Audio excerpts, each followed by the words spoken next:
From the light God has given me, the prevalence of cancers and tumors is largely due to gross living on dead flesh. Welcome to Kaalamang Pangkalusugan.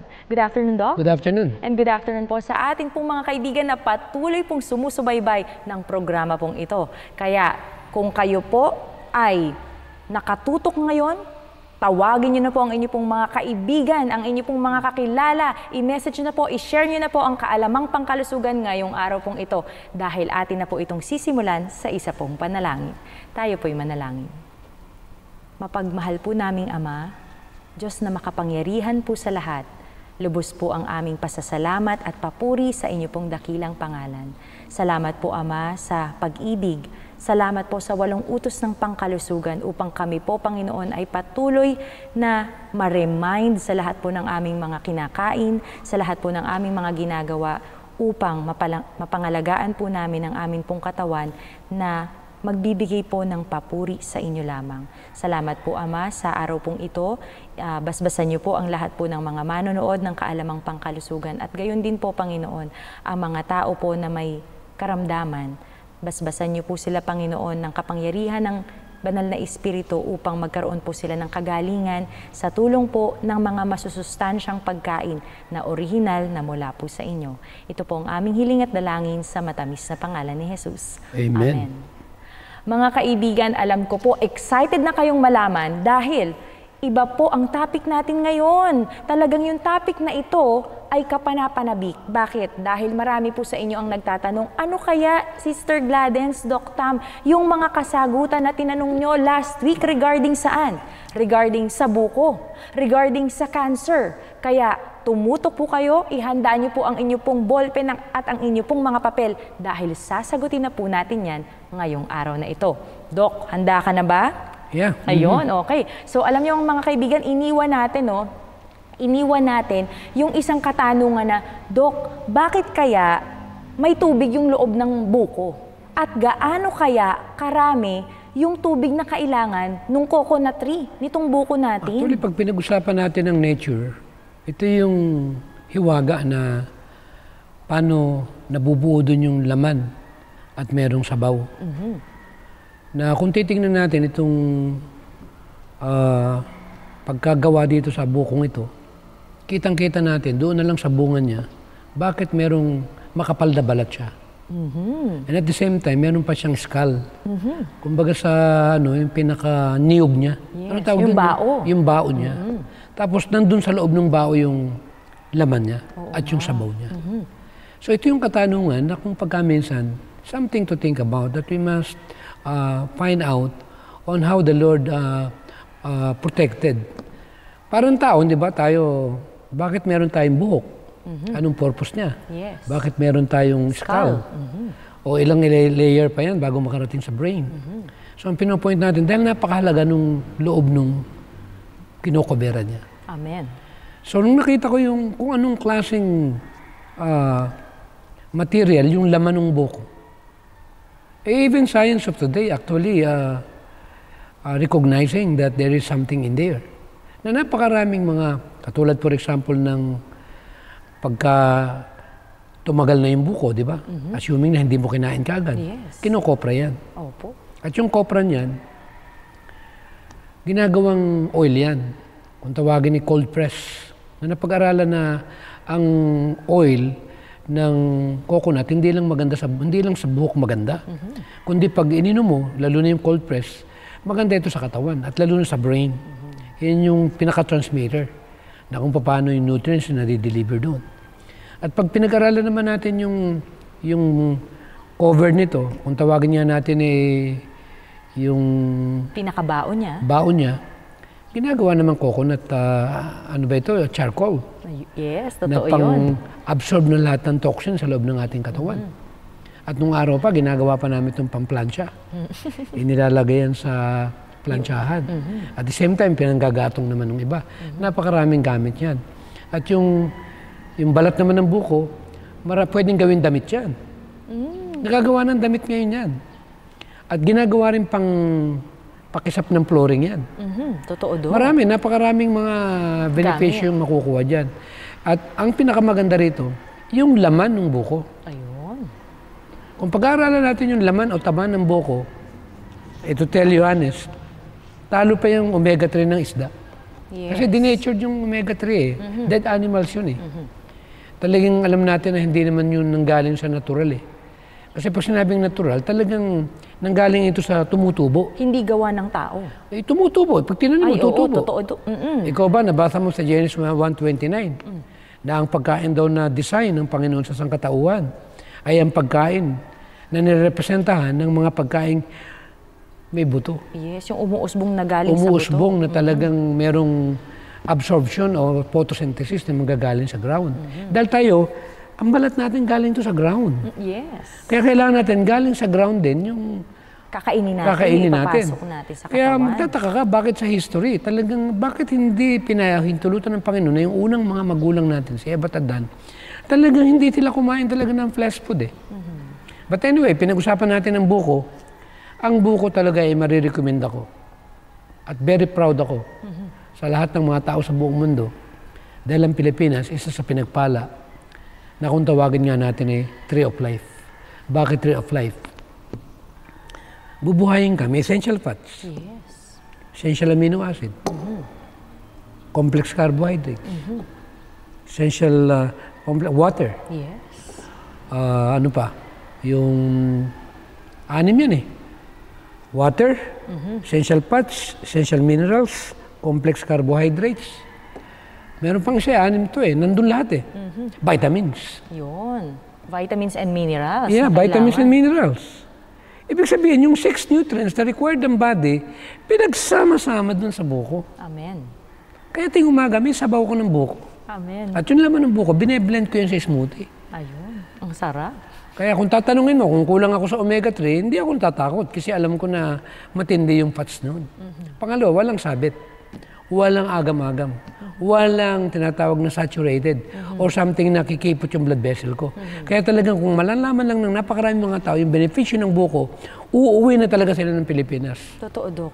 At saka alam mo, Dok, no, sa ating pong mga manonood, alam ko nakahanda na yung inyong ballpen. Kasi gusto nyong malaman kung gaano ba karami ang sinisip-sip na tubig o kinakailangan ng buko para mamunga ng ganoon. Kasi syempre, di ba, lahat ng halaman do kailangan ng tubig. Sa ngayon sa research, ay nasa 15 to 30 gallons of water per day. Nako, mga Ngayon ang tanong, bakit ganun katindi? Yes. Alam mo, yung tubig, di ba? Kunyari, punta ka ng Nawasa, tubig yan eh.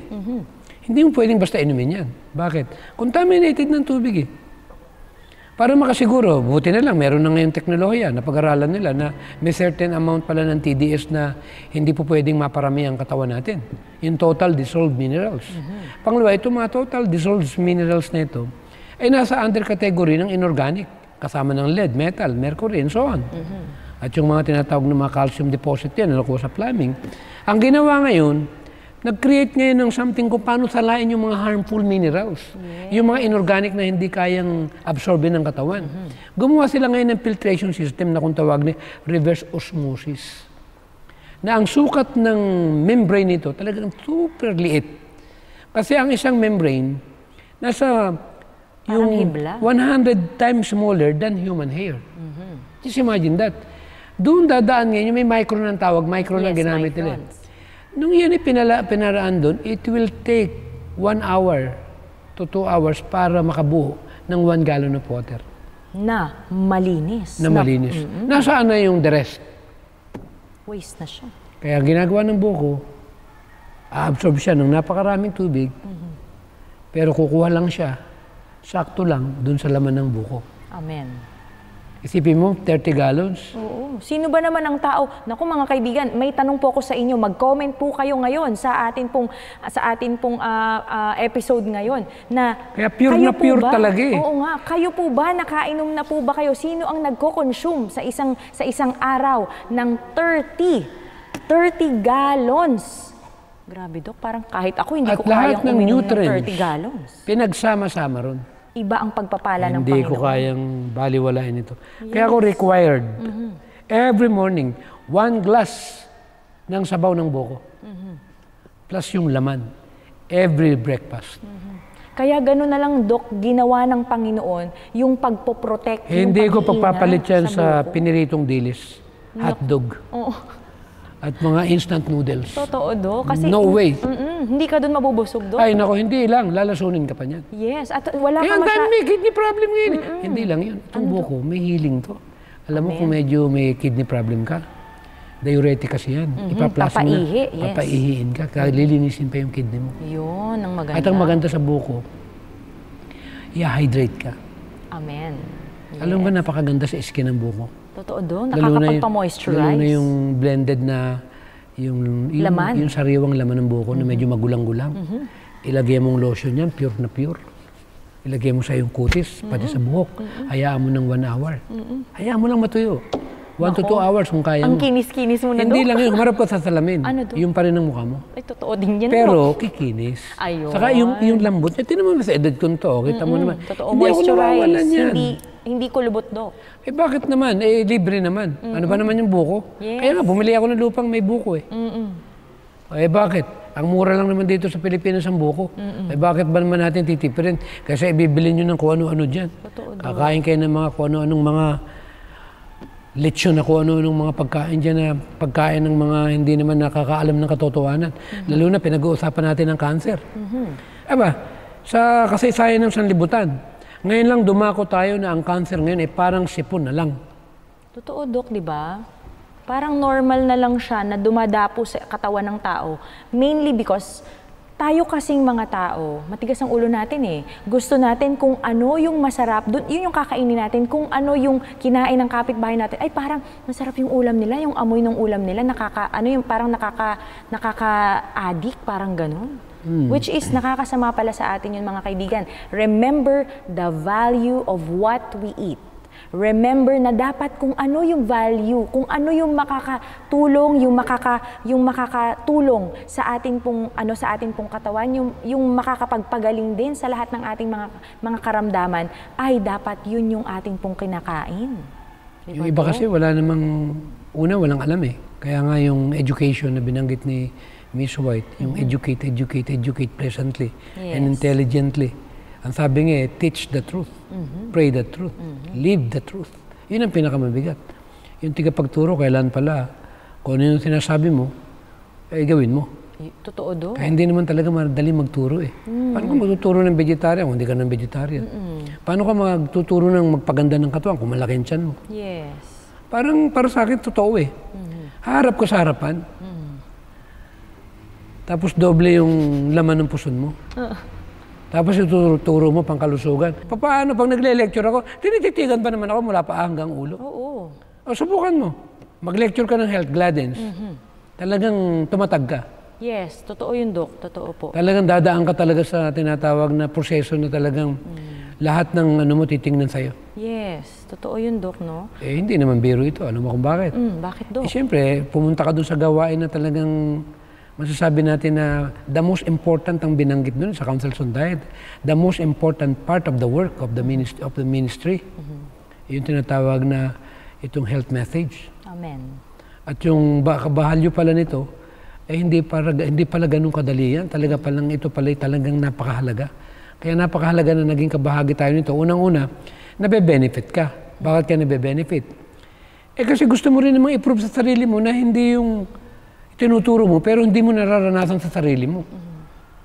Kumbaga sa gumagawa ng kotse, mekaniko ka, patunayan mo na kaya mong i-fix yung sasakyan na ginagawa mo bago pumunta ka sa iba.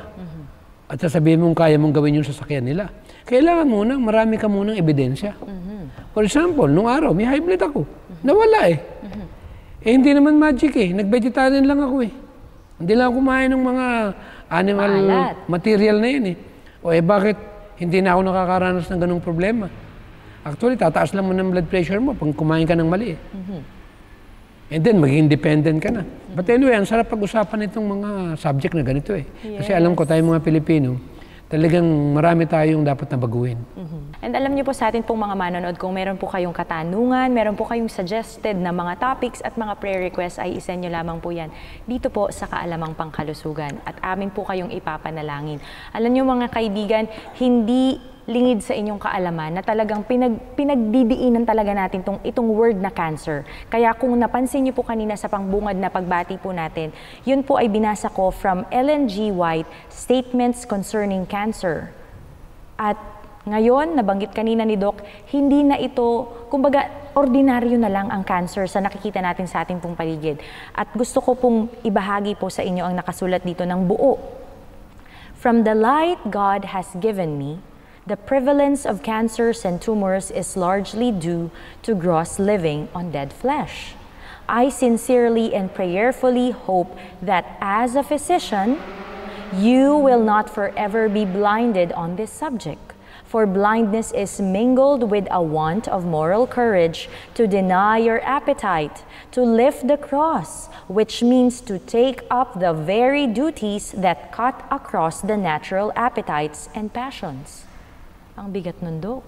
Isipin nyo, sa first sentence pa lang mga kaibigan, nandoon nakalagay na ang dahilan sa malawak na pagkakaroon natin ng karamdaman na cancer, yung mga bukol-bukol natin, yung mga cyst, yung mga polyps, yung mga tumors natin yan, ay dahilan sa pagkain natin ng patay na laman, patay na karne.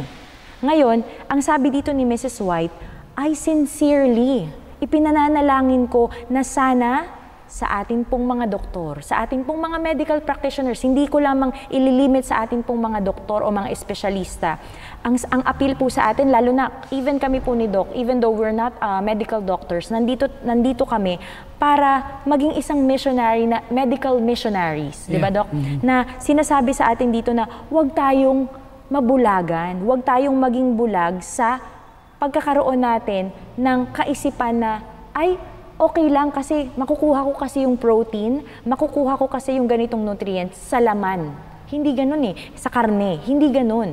Ang sabi po dito ay kailangan nating kailangan po natin magkaroon ng moral courage na i-deny kung ano po yung indulge, kung ano po yung kagustuhan natin, kung ano po yung cravings ng ating pong bibig para maitaas natin ang cross ng ating pong Panginoon. Di ba? Minsan natatakpan yung mata eh. Yes. But anyway, medyo matindi yung liwanag na tinanggap niya. Na paano natin i-deny ito? Kaya kung pagkaminsan, di ba yung sakit ng Ehipto eh. Dahil yung pagkain ng mga taga-Ehipto, wala silang light na nagbibigay ng paalala sa kanila na yung pagkain nila ang siya nagpapaiksi ng buhay nila. Ang nakakalungkot lang, bakit yung sakit ng Ehipto ay minamana ng sakit ng bayan ng Diyos? Ayun. Kaya ang tanging kapamaraanan para makasiguro tayo, why not just listen and follow the rules? Kung ano man yung binigay ng Panginoon. Kaya pag pinag-usapan natin itong cancer, alam mo yung mga karne na pag-aralan nila, marami palang cancer tissue to. Ayan. Na pag kinain mo, natatransfer mo sa loob ng katawan mo. Totoo, Dok. Pangalawa, for example nga, di ba, pinag-usapan natin, even the medical science of today, actually, they are the one who are giving that kind of information, the word benzopyrene. Na ito palang benzopyrene, isang uri ng parang charcoal ito, na binarbecue mo. Highly carcinogenic pala ito. Para ka nanigarilyo, mas grabe pa. At yung pag niluto mo naman yung taba, benzopyrene, methylculantrin. Naku. So wala kang susutan. Hindi pa natin pinag-uusapan yung cancer tissue na dala-dala mo sa loob ng katawan mo. Totoo, Dok, na ma-activate pag kumain ka nun. pa. Pangalawa, yung laso na dala-dala niya. At kung ano pa yung sakit ng hayop na nasa kanya. Kinain, yes. Kaya kung tatanungin mo ko, hindi ba, magpakatotoo tayo. Pag sinabi natin dead animals, hindi pa patay na hayop yan? Oo, Dok. Isipin mo, ngangalutin mo. Ay. Nilagyan mo lang ng toyo at sibuyas. Nilagyan mo ng Bawang. pampalasa. Para lang makapasok sa bibig mo. Para Pero kung hindi tanggapin. mo lalagyan yan, kasi hindi ba, for example, pag ba kumain ka ng saging, kailangan pa ba ng pampalasa? Oh, hindi, Dok. Hindi ba kita mo pa lang, diretso na? Oo. Ngayon, kung talagang maganda yung karne, at talagang yan naman okay naman, di wag mo na munang kainin mo ng diretso na. Oo. Hilaw na din. Ang tanong doon. Pinag-aralan nga natin, sa 50 million bacteria per gram ang isda eh. Nasa 70 million per gram nga yung hamburger eh. Yung baboy nga, 95 million per gram eh. Grabe, Dok. Paano gagawin mo ron? Papasok sa loob ng katawan mo yan. Nabubuhay doon yan. Yes. Kaya ang point ko nga dito, without any question, kung talagang open-minded ka at talagang pag-aaralan mo, yung tinatawag na kalusugan, hindi mo po pwedeng maituro ang kalusugan kung hindi natin itatakil at ating bibigyan ng daan itong diretsyon na patotoo na talagang pinagmumulan. Sa natural medicine kasi, we are more on what you call it main root. We are focusing more on the main cause. So kung may sakit ka at may cancer ka, ang sagot namin dito, magbago ka ng lifestyle, mag-vegetarian. Amen. And that's the way it is. Huwag natin lukuhin ang sarili natin. Huwag naman tayong masyadong, sabi nga nagbubulag-bulagan. Kaya nga sinabing medical practitioner. It means that we must practice health. Yes. Health practitioner. Paano may present yung kalusugan? Kung hindi mo naman nararanasan pa sa iyong buhay.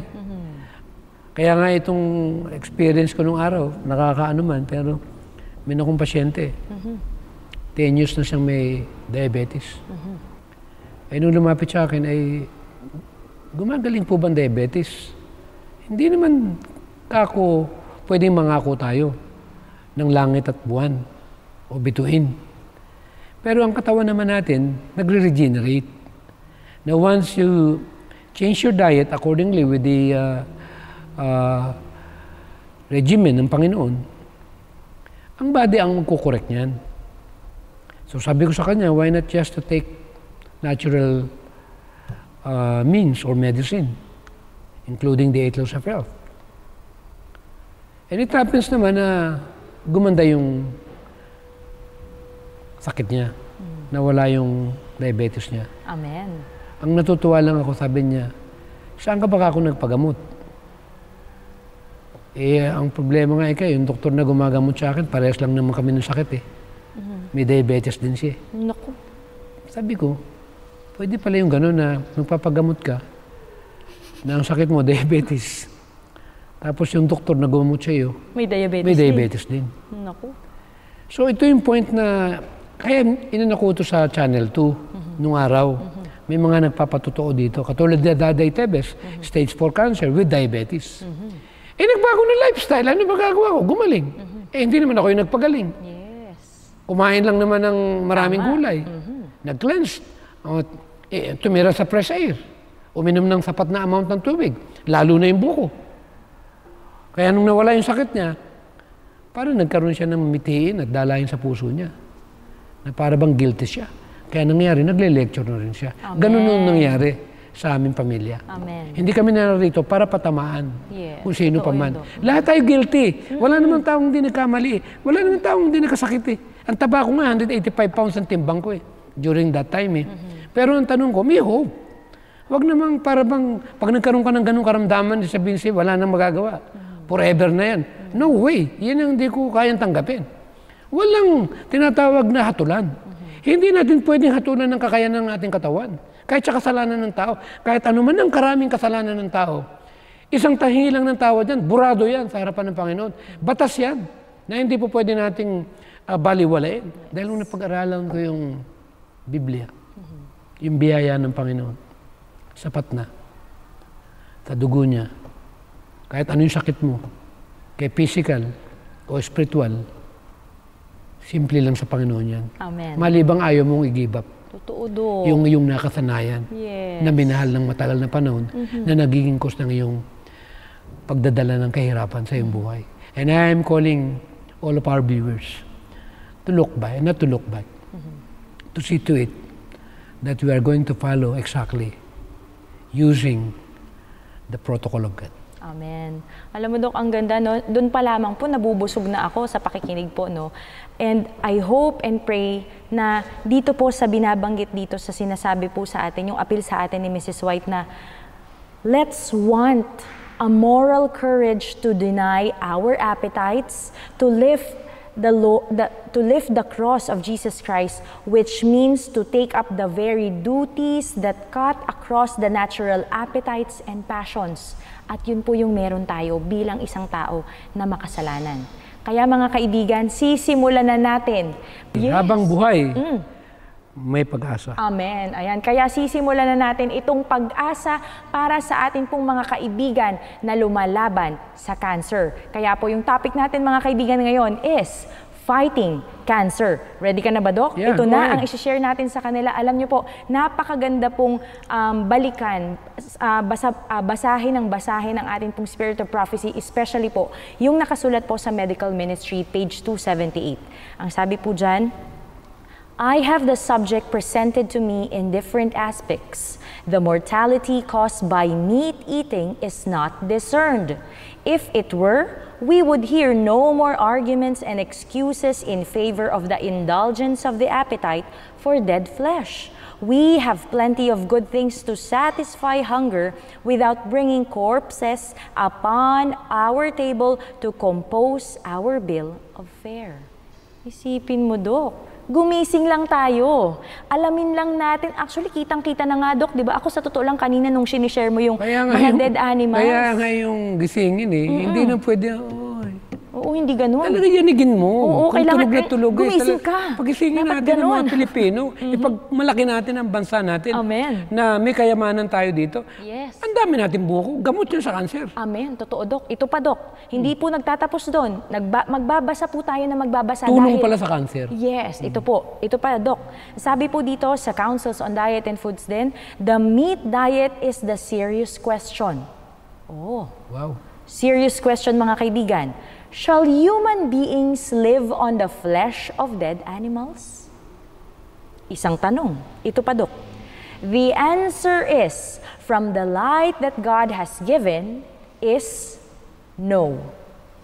Decidedly no. Isipin mo, Dok, hindi lang isang beses sinabi yung no. Magdesisyon tayo na pinagdesisyonan na talaga ng Panginoon, anak. Gladens, Doc Tam, hindi yan pwede. No talaga, anak, for dead animals. Health reform institutions should educate on this question. Physicians who claim to understand the human organism ought not to encourage their patients to subsist on the flesh of dead animals. Narinig niyo po. Malinaw po, mga kaibigan. Ang ating pong mga medical doctors, hindi po natin dapat ini-encourage ang ating pong mga pasyente na kumain ka ng protina mula sa isda, mula sa karne, mula sa ganito, kasi kailangan yan, pagkain yan ng iyong muscle para hindi ka pumayat. Hindi po ganon. Malinaw po ang binasa natin, mga kaibigan, from the Councils on Diet and Foods. Tapos na, doon pa lang. Ang problema nga nito, wala akong personal dito. Dahil nagpapakatotoo lang tayo. Yes. Wala naman tayong rito, personal na ministry ito. Opo. Alam mo ba kung ang tao ay susunod sa protocol ng Panginoon? Walang gagamutin ng doktor. Amen. Totoo yan, Dok. Pwede sila, taga-payo na lang. Oo nga, di ba? Advice lang tayo, counsels. Kaya nga po, anong sabi dito? Counsels on diet and foods. Di Kaya ba? nga dumami ang hospital eh. Hindi naman talaga... alam mo yung trabaho ng bumbero? Ano, Dok? Tagapatay sunog. Totoo. Anong trabaho ng Kampo Crame at ng Kampo Aguinaldo? Tagapamayapa. Para walang Tagapapababa ng krimen. Yes, totoo. Eh, ang trabaho ng mga medical practitioner.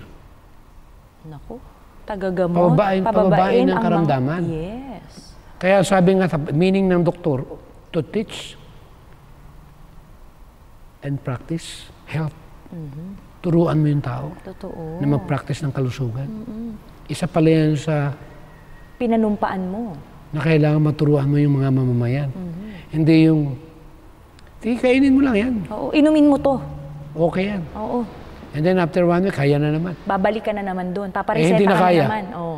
Wala na tayong magagawa, kailangan operahan eh. Oo nga. Ay sige po, bahala na po kayo.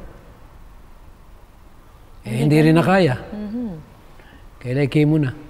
Yun ang Lalo na masakit. pag-cancer. Pero ang tanong, pag cancer ang pinag-usapan, we are not dealing or talking about localized disease. Yes. We are talking about directly sa blood. So when you are treating that kind of disease, you must go straight directly sa cellular level. Kasi ang cancer, it's a cellular DNA problem. It means that person is going to die if he is not going to have some sort of quality understanding in that particular subject. Kaya ang aming pinag-uusapan dito, lahat yung pinag-uusapan dito, kahit natanggalan mo ng tanggalan yan, lilipat lang yan. Totoo, Dok, kasi nasa dugo eh. Kailangan talaga magpalit ng bagong dugo yung dugo mo. At Para ihinto matanggal yung natin. lumang dugo Yes. at mapalitan ng bagong dugo. Totoo. Hindi ba good news yan? Amen. Nagpapalit ng dugo every 3 months. Amen. Kaya para mabago yung tissue mo, after 6 months, hindi po pwede nagtanim ka ng papaya, bukas may papaya ka na. Talagang dahan-dahan mong ititreat ang katawan mo, nasusunod ka sangayon dun sa pamantayan kung anong design sa ating pangatawan. Kaya ito yung aking ipinaglalaban sa ating kapaligiran na tayong mga Pilipino, huwag tayong susuko. Ang cancer, maraming nabubuhay. Karamihan ang nangangamatay, yung matigas ang ulo. Oy, totoo yan, Dok. Alam mo, Dok, speaking of yung sinasabi mo na yung nababago yung dugo natin. Magandang pangpabago ng dugo. Ano, Dok? Ito palang mga dugo ng halaman. Ay, totoo, Dok. Kasi yung center element pala ng mababerding dahon, magnesium. At ang center, ulit-ulit ko ito ang center element naman ng dugo ng tao, iron. Nang pinag-aralan ito ng siyensya, yung chemistry nito, parehas lang. Iisa lang. Kaya pag gusto mong magkaroon ng regeneration ng dugo at para magkaroon ng restoration yung katawan mo, hindi po pwedeng ma-restore yung organ mo kung walang regeneration. Paano i-regenerate yung bagong dugo mo kung walang pinapasok ka sa katawan mo? Totoo, Dok. At isa sa makakatulong dito, kailan may buko ka. Yes. At marami kang ampalaya. Ayun. Marami kang talbos ng kamote. Amen. Malunggay. Amen. Yung Bahay mga green. kubo, Oo. kahit munti. Yes. Ang tanong, kung ano yung kinain mo sa loob ng 3 buwan, yun yung dugo mo. Totoo, Dok. Kunyari, kain ka ng manok, karne, baka, isda, kalabaw, Naku. kambing. Yun ang dugo mo. Naku. Pero kumain ka ng gulay, Amen. ng prutas, Amen. ng papaya, Amen. pinya, Amen. rambutan, Amen. lansones, Amen. Naku, sarap, saging. Dok. Nagugutom na ako. Oh, yun ang magiging dugo mo. Oo nga. Ang tawag dyan, alam mo ba kung ano? Ano, Dok? Dugong royal. Amen.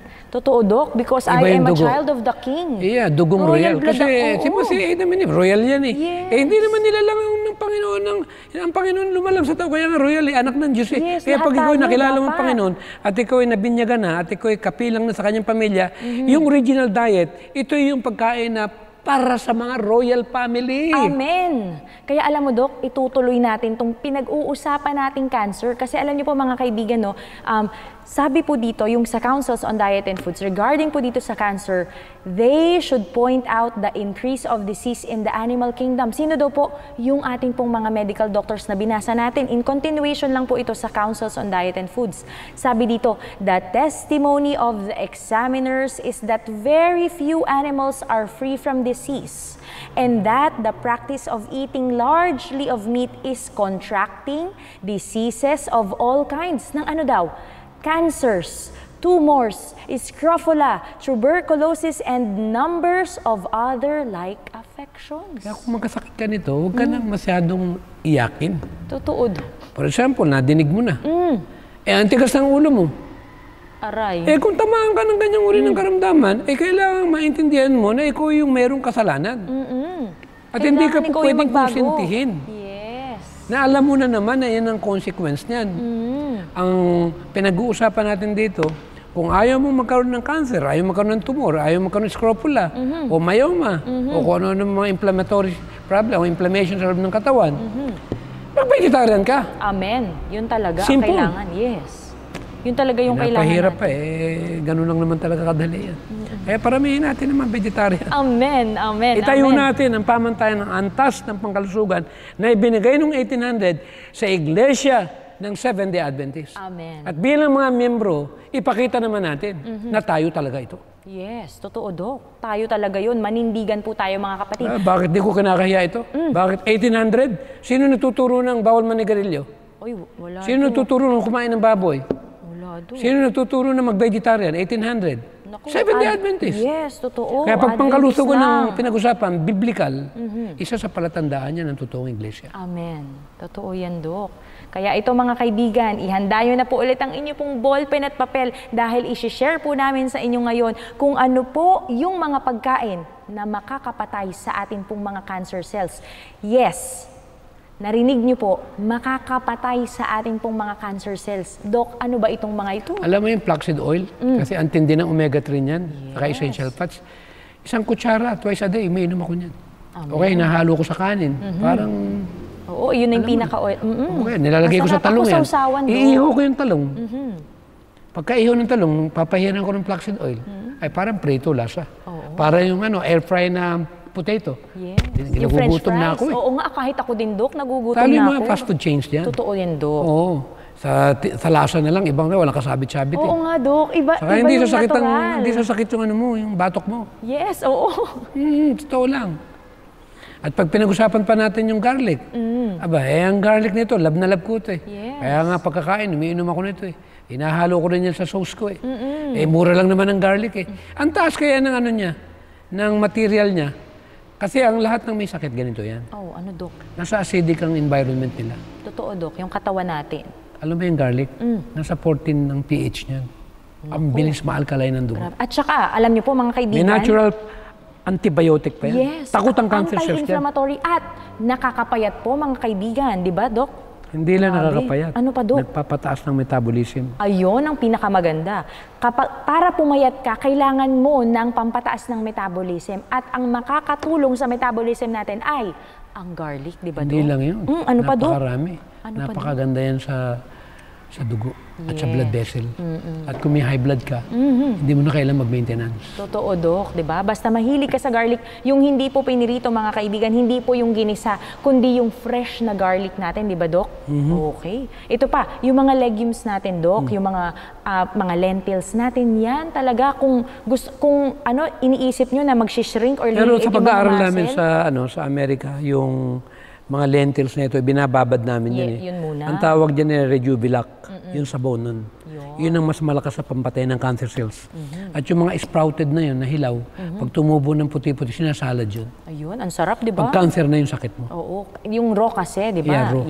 Yes, yung raw. Kahit nga yung buto ng ng munggo, binababad sa tubig yun eh. Hindi makikita mo, ang tawag doon, togi ba yun? Opo, yes, toge. Yung Maganda munggo sa katawan sprouts sa cancer natin. cells. Maganda sa cancer yan. Yan, di ba? Ang sarap, Dok. Kaya alam mo, Panginoon talaga, yung pagkain nyo, sabi nga ni Thomas Edison, saka itong Hippocrates, darating daw yung panahon na magiging doktor natin, yung pagkain. Pagkain, yes. Totoo, At Dok. ang mga doktor daw sa huling araw, ituturo ito. Yes. So ito yung point na dapat idagdag ng ating mga medical doctor. Amen. At hindi lang yun, Dok, ito pa. Alam niyo po yung whole grains natin, kasi di ba pinag-uusapan natin itong mga natural. Siyempre, dapat hindi tayo doon pumunta sa mga refined, di ba? Dapat doon tayo sa whole grain. Yeah. Okay, di ba? Whole Kasi grain pag sa natanggal bread, yung mga B sa rice. vitamins nandun kasi yun sa pinakabalat eh. Yes, yung B vitamins, yung Kaya mga pang B complex natin. yung brown rice na yan, napakahalaga talaga. Anti-cancer ang B vitamins eh. Amen, totoo, Nagbibigay Dok. pa ng energy sa brain. At Kaya- mataas ang fiber. Yeah, antindi talaga. Kaya talagang wala ka na itatanong eh. Talagang ang 5 libro ngayon ng health books ngayon, nire-reveal na talaga lahat ito. Totoo, Dok. Pero wag nilang kakalimutan, ang number 1 na pantanggal ng cancer, Oh, ano, Dok? tanggalin mo yung cause. Totoo, Dok. Una, Yan stress. talaga. Kasi pag stress ka, nalalason yung dugo mo. Kasi nagkakaroon ka ng ng stress hormone sa katawan mo. Tapos kailangan mo talagang, sa normal na proseso na aming ginagawa ng kapamaraanan, we try to explain to people the, the main way of dealing directly with that particular disease. Because there's a lot of natural modalities out there. But the number 1 modality, especially under the natural way, let's accept it. Na hindi naman tayo lahat ganun katindi sa pag-iingat ng katawan. Kine-cleanse talaga ang lahat ng eliminatory organ. Number 1 ang bituka. Yes, kailangan ng pahinga. Kasi yung absorption kasi ng nutrients para mag-regenerate at ma-revive ang blood, kailan tanggalin mo yung dumi. Sinasali namin dyan yung mga kidney, ang liver, ang gallbladder, ang spleen, ang blood. Lahat ng ito, kailangan malinis. At may mga certain natural way kung paano i-detoxify. Kaya naging well-known na yung detoxification na word eh. Nung araw, very few people are knowledgeable, especially with that, subject. But right after undergoing that kind of internal cleansing or detoxification, kasi may mga klase, alam mo yung fasting. Pag nag-fasting ka ng water lang at wala ka naman tinatawag na diabetes, hindi naman lahat po pwede ha. Pag ikaw ay nag-fasting, kakainin ng katawan mo, pag wala ng laman, yung cancer cell sa katawan mo. Hindi alam ng iba yung benefit ng fasting eh. Yung tubig lang iinumin mo. Totoo, Dok. And then right after that, para hindi ka mabigla, magpo-fruit diet ka na for another 3 days. Yes. And then after 3 days, magkakain ka ng kombinasyon na ng salad at mga gulay at lentils. Yan yung mga preparation. Inaano na natin lahat dito. Tapos mag-i-steam ka yung diaphoretic therapy para ilabas mo lahat ng toxin sa skin mo. Bubuksan mo lahat ng eliminatory organ. Kasi ang skin kasi natin, the second largest eliminatory organ yan. Hindi lang yung kidney, yung liver, hindi lang yan. Yung pagpapawis po, malaking yung bagay yan. Kaya yung steam bath talagang number 1 yan. Talagang, kaya nauso yung spa. Yes, yung mga sauna. Kailangan sama-samang gagawin yan. Tapos itong mga high count ng vitamin C, antioxidant, galit pala sa cancer cells yan. Kaya nauso yung infusion o yung tinatawag na IV na nilalagyan ka ng 3,000 to 5,000 milligrams ng vitamin C. May mga lugar nga, pag stage 4 ka, tinataasan nila yung vitamin C. Kasi iihi mo lang naman yan. Yes. Maraming mga technology ngayon na napag-aaralan na ngayon na mga kapamaraanan kung paano tayo lumaban dito. Pero ang number 1 na magpapagaling, sumunod ka Amen. sa Etlosafil. Totoo, Dok. Humingi ka ng tawad dahil yung pagkakasakit mo, bunga ng kakulangan ng kaalaman mo at hindi pagsunod sa batas na namamahala sa tao. Amen. Alam mo, Dok, no, ang dami nating mga na-share regarding dito sa tamang Saka pagkain. nalimutan ko, sunshine. Amen. Totoo, Yung init ng araw, anti-cancer yan. Yes. Ang tawag namin dyan, sun exposure. Ayun. Pero, mga D3, kaibigan na, may direkta. oras. Okay, may oras Alam mo, lang, the Dok. best Ano na to? oras ng pagbilad, 11 hanggang 12. Okay. Kasi pag alauna na, medyo matindi na yan. Matindi na, no? Pero yung 11 to 12 Mahapdi na yan, okay na yun. Okay, ayan. Siguro simulan natin, Dok, yung 9 kasi medyo tirik na yung araw niya. Saka di ba? hindi lang yun, ito Ano pa. pa, Dok? Matulog ng maaga.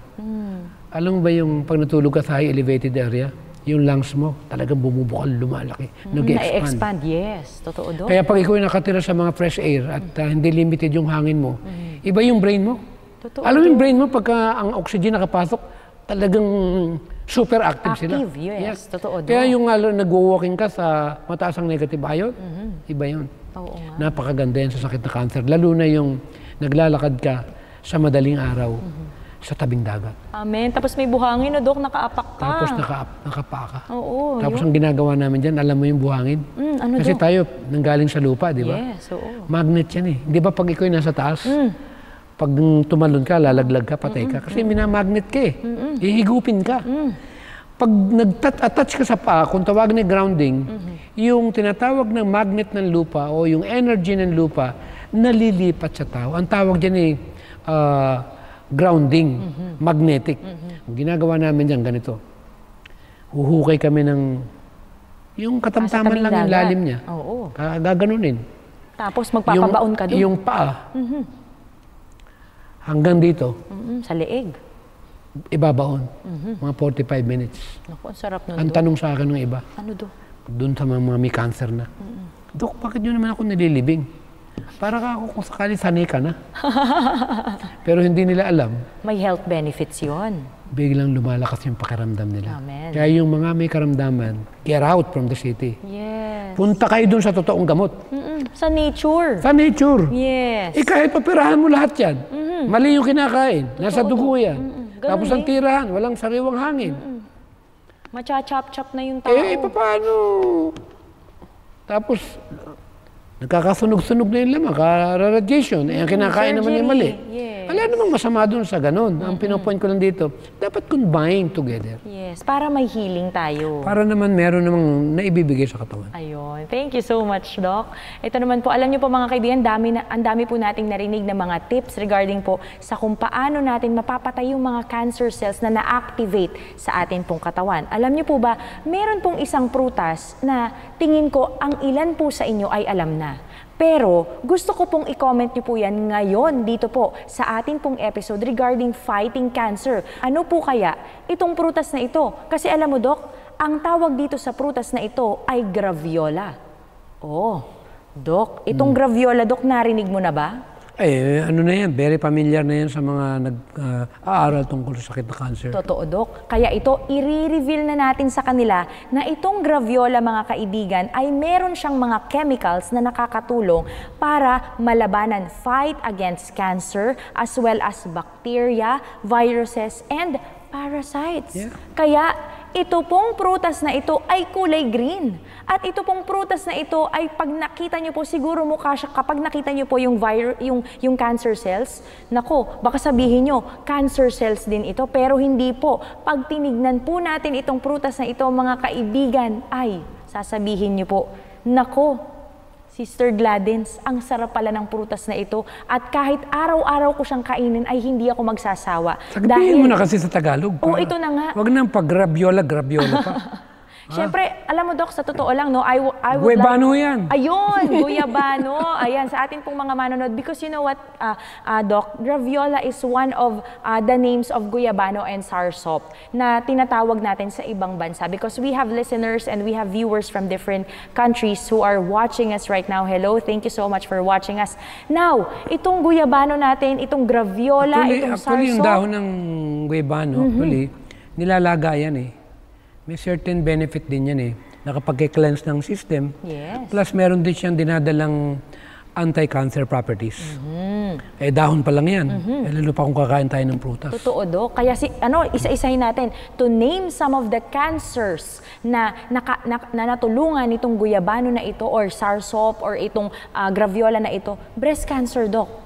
Kasi yung extract, mga kaibigan, yung leaf extract, yung pag pinakuluan natin, ito pong dahon ng guyabano, mga kaibigan, ay nabablock yung pinakapag-grow ng mga cancer cells sa breast. Ano pa? Itong tinatawag natin sa liver cancer. Pag nagkaroon tayo ng liver cancer at uminom tayo nung extract ulit, yung leaf extract nitong pong guyabano, ay mamamatay naman yung mga cancer cells na nag-cause doon po sa ating pong liver cancer. Ito pa, itong lung cancer naman, mahihinto naman niya kung ano yung pag-grow ng cycle ng lung cancer. At lastly, mga kaibigan, itong pancreatic cancer na yung powder pala, kunyari dinikdik po natin yung pinaka dahon or ang ginawa natin, pinakuluan natin, yun po palang mga stems na dinikdik natin na naging powderize siya, ay nakakapatay siya ng mga pancreatic cancer cells at naihihinto niya,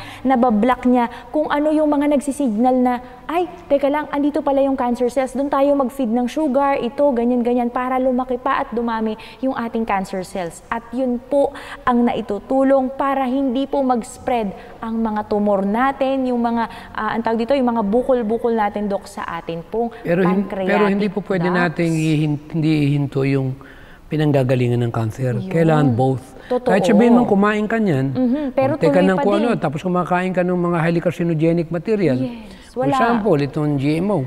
Napag-aralan din ng maraming mga scientists, marami kong kilala, na itong genetically modified organism ay ang isa sa cause din ng tinatawag na problema sa sakit na ganyang uri ng karamdaman. Yes. Kaya masasuggest ko na siguro sa original tayo, hindi modified, hindi genetic.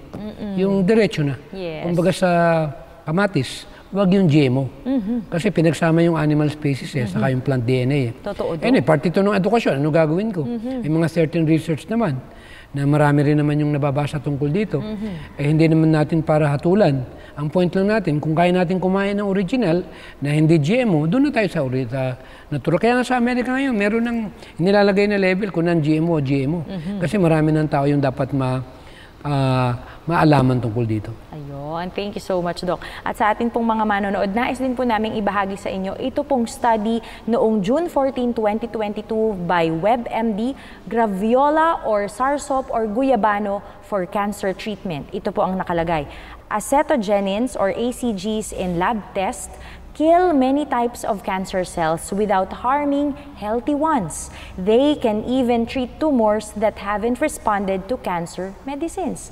And ano pa, may isa pa tayong study na alam mo, Dok, nagugulat ako kasi just last February 9, 2023, this year, sabi po ng Mayo Clinic, research shows that people who eat red meat are at a higher risk of death from heart disease, not only that, stroke, or diabetes. Processed meats also make the risk of death from these diseases go up. Not only that, a plant-based diet focuses on fruits, vegetables, grains, beans, peas, lentils, and nuts. It's rich in fiber, vitamins, and other nutrients. And people who don't eat meat So-called vegetarians generally eat fewer calories and less fat. They only tend to weigh less, and they have a lower risk of heart disease than non-vegetarians And that do. is the prescribed.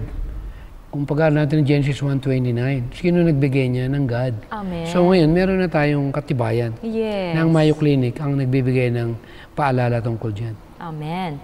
Alam mo, Doc, ang dami nating pinag-uusapan regarding dito sa yung sa spirit of prophecy, kasi meron tayong binasa from the councils on health, councils on diet and foods, and we would like to share with you an important message. Gusto ko idagdag lang yung we really have to consider yung boosting the immune. Kasi sa part ng natural modalities, natural medicine, our main focus to see to it that we are going to consider that, yung how to boost the immune system. So that our own immune system are the one will fight against cancer cells. Totoo. Kasi labanan ng dalawa yan eh. Yes. So ang gagawin mo, kakampihan mo yung normal cells mo, kung ano yung pagkain ng normal cells mo, ibigay mo. At kung ano yung pagkain ng cancer cells, tanggalin mo. Huwag mo Ang tanong, ibigay. sino mananalo sa dalawa? Yung pinapakain o hindi? Siyempre, yung pinapakain. So yun ang point natin dito. Pangalawa, pag pinag-usapan natin itong boosting the immune system, hindi talaga pwedeng ma-boost ang immune system unless number one na nagbo-boost ang immune system. Alam mo ba kung alin? Ano, Doc? Ang Panginoon. Trust in God. Amen. Kasi nawawala yung stress mo. Yes. Tapos yung 8 laws of health nga, yung nature, yung fresh air. Amen. Plus yung mga high count ng antioxidant na nakita naman natin. Yes, Katulad mga ng vitamin C. Katulad ng Letril. Itong Letril, nakilala na ito. Antioxidant, anti-cancers to. Itong mga pycnogenol, nakakatulong yan. Na nakuha sa grape seed. Maraming tulong. Katulad, for example, nitong mga high count ng antioxidant. Na marami na yung dapat na maintindihan ng karamihan. Na dapat pala tulungan natin. Na ang antioxidant nakukuha rin sa mga natural lahat. Yes. Wala naman nakukuha sa flesh food yan. Lalo na yung mga vitamins. Ang tanong ito, anong makukuha mong benepisyo sa pagkain ng flesh? Wala, Doc. Eh wala pala. Pinalaki lang yung tiyan mo. Anong purpose nito kung bakit mo pa ipapasok sa katawan mo? Gagawin mo libingan ng tiyan mo? Hindi, Doc. Ayoko na. Marami na tayong libingan dito. Saka iba yung amoy talaga ng mga vegetarian. But anyway, go ahead. Tuloy tayo. Ayan. Yung red clover, huwag kakalimutan. Red clover and podiarco. Ayun. Combined together. Echinacea. Ayun. Ang echinacea, ang ganda sa immune. Ang red clover at podiarco, ano ba ang ibang tawag sa podiarco dito? Tahibo. Ayun. Yes, yung tahibo. Alam niyo ba ang tahibo merong anti-cancer properties yan? O, diba? Hindi lang guyabano. Nagpapababa ng CA count yan. Matindi yan. Matagal namin nile-lecture yan. Ayun. At ginamit ko yan. Praise God. Yung Ishak, nabalita yan. Yes, Ishak. Ishak. Ayan, kaya Eh alam mo, bakit ang why not try? dami. Ang dami naman sumusurvive. Pero ang sumusurvive, alam mo? Ano, Doc? Yung mga nag-vegetarian. Totoo, Doc. Yung ayaw tanggalin yung kanilang paboritong nakasanayan, eh wala na tayong magagawa dyan. Choice yan eh. Pero kung gusto nilang gumaling, back to original. And ask the Lord for divine help. Bago ka i-blessed, kailangan sundin mo kung anong kapamaraan na binigay niya. Amen. Thank you so much, Doc. And sa atin pong mga manonood, we would like to share with you with a wonderful message po. Kasi punong-puno yung atin pong mga narinig. Busog na busog tayo sa lahat ng atin pong kung paano natin ihihinto yung mga cancer cells, paano natin lalabanan itong mga cancer cells. And yung kung meron na tayong cancer, paano tayo makakaligtas at makakawala doon po sa cancer. I would like to share with you counsels on health. I have been shown that the principles that were given us in the early days of the message are as important and should be regarded just as conscientiously today as they were then. There are some who have never followed the light given on the question of diet. It is now time to take the light from under the bushel and let it shine forth in clear, bright rays.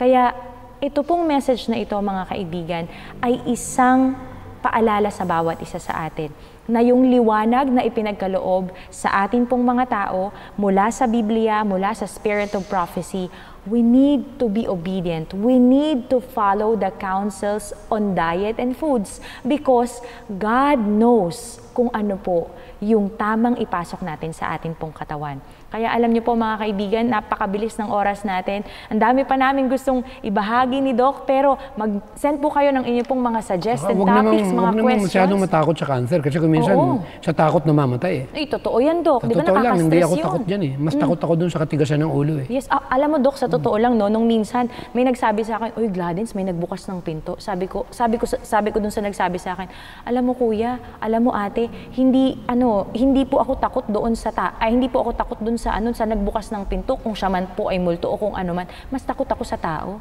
'Di ba, Doc? Nasira ulo. Oo, 'di ba? 'Yun ang pinakamahirap eh kasi minsan nababalo tayo ng takot because of what we have, kung ano yung disease natin. Pero lahat ng klaseng disease ay meron pong kasagutan. Yun, may kasagutan, merong kagalingan. May pag-asa. May pag-asa. Amen. Ayan. Kaya yun ang good news ko. Marami pa naman sumurvive eh. Marami naman nagka-cancer, hindi naman namatay eh. Kumain ng tama eh. Kaya yung mga natatakot ay balik loob sa original. Amen. Kaya maraming salamat po mga kaibigan. Kaya sa atin pong pagtatapos, nawa po ay kayo po ay maraming natutunan, marami po kayong napulot at ibahagi niyo po. Remember, not only me and Doc Tam can share the good news about health. Kung ano po yung narinig niyo dito at kung gusto niyo pa pong dagdagan, kung nabitin po kayo, continue to read, continue to share because Kaalamang Pangkalusugan is here to remind all of us about the good news of 8 Laws of Health. Sa atin pong pagtatapos, tayo po ay mananalangin kasama po ni Doc Tam.